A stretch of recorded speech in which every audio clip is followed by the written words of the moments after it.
নমস্কার। আজ আমরা জানব কুরু পাণ্ডবের জন্মের কাহিনী।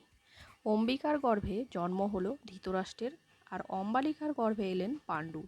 ধৃতরাষ্ট্র জ্যেষ্ঠ হলেও জন্মান্ধ ছিলেন, তাই রাজ্য পেলেন ছোট ভাই পাণ্ডু। রাজপুরীতে এদের আর একজন বৈমাত্রেয় ভাই ছিলেন, তার নাম ছিল বিদুর।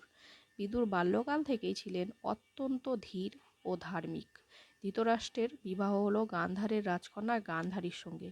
পতি অন্ধ, তাই সতী গান্ধারী নিজের চোখে বাঁধলেন কাপড়। পাণ্ডুর দুটি পত্নী কুন্তী ও মাদ্রী। গান্ধারীর গর্ভে জন্মগ্রহণ করলেন ধৃতরাষ্ট্রের 100 পুত্র এবং 1 কন্যা। দুর্যোধন, দুঃশাসন, দুঃসহ, দুঃশল, দুর্মুখ প্রভৃতি এরা কৌরব নামে খ্যাত। কন্যার নাম ছিল দুঃশলা। পাণ্ডুর 5 জন পুত্র: যুধিষ্ঠির, ভীম, অর্জুন, নকুল ও সহদেব। এরাই হলেন পঞ্চপাণ্ডব।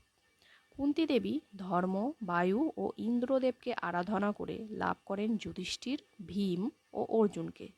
তাই যুধিষ্ঠিরকে ধর্মপুত্র, ভীমকে বায়ুপুত্র এবং অর্জুনকে ইন্দ্রপুত্র বলা হয়।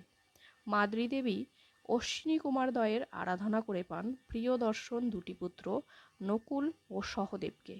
কৌরব এবং পাণ্ডব ভাইদের সকলের মধ্যে বয়সে বড় ছিলেন যুধিষ্ঠির। পাণ্ডুরাজ অকালে দেহত্যাগ করেন। পাণ্ডুপুত্ররা কৌরবদের সঙ্গে ধৃতরাষ্ট্রের স্নেহযত্নে বড় হতে লাগলেন।